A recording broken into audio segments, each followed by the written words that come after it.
Avqustun 11-də Prezident İlham Əliyev və birinci xanım Mehriban Əliyeva Əmək və Əhalinin Sosial Müdafiəsi Nazirliyinin tabeyində Dost Agentliyinin Naxçıvan Regional Dost Mərkəzinin açılışında iştirak ediblər.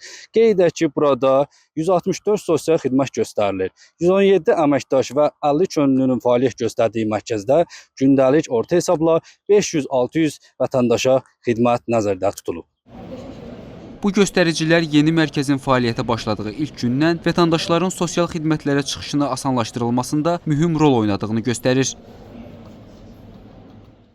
Digər dost mərkəzlərində olduğu kimi də Naxçıvan Regional Dost Mərkəzində vətəndaş məlumatını təmin etməkdir. Bizim məqsədimiz hal-hazırda Naxçıvan Regional Dost Mərkəzində qeydiyyat digər dost mərkəzlərində olduğu kimi Naxçıvan Regional Dost Mərkəzində qeydiyyat prinsipi olmadan həyata keçiriləcəkdir. Yəni həm Naxçıvan Muxtar Respublikasının sakinlərinə, həm də digər Muxtar Respublikada yaşayan digər rayon qeydində olan vətəndaşlarımıza xidmətlərimizdən yararlana bilərlər. Vətəndaşa xidmət göstərərkən ilk növbədə diqqətli və nəzakətli ünsiyyətə, vətəndaş müraciətlərini sevik və operativ şəkildə dinlənib suallarını cavablandırmaq və məmnunluğu qoruyaraq qanunverici çərçivəsində xidmət edirik. Həmçinin bütün vətəndaşlara ayrı-seçkilik etmədən bütün müraciətləri qəbul edilir və operativ şəkildə həll edilir. Bu gün mən Dost Agentliyində iş üçün müraciət elədim. Deməli, əməkdaşlarım mənə çox deyə-gülə səmimi şəkildə qarşıladılar və ən qısa zamanda mənə geri dönüş edəcəklərini bildirdilər.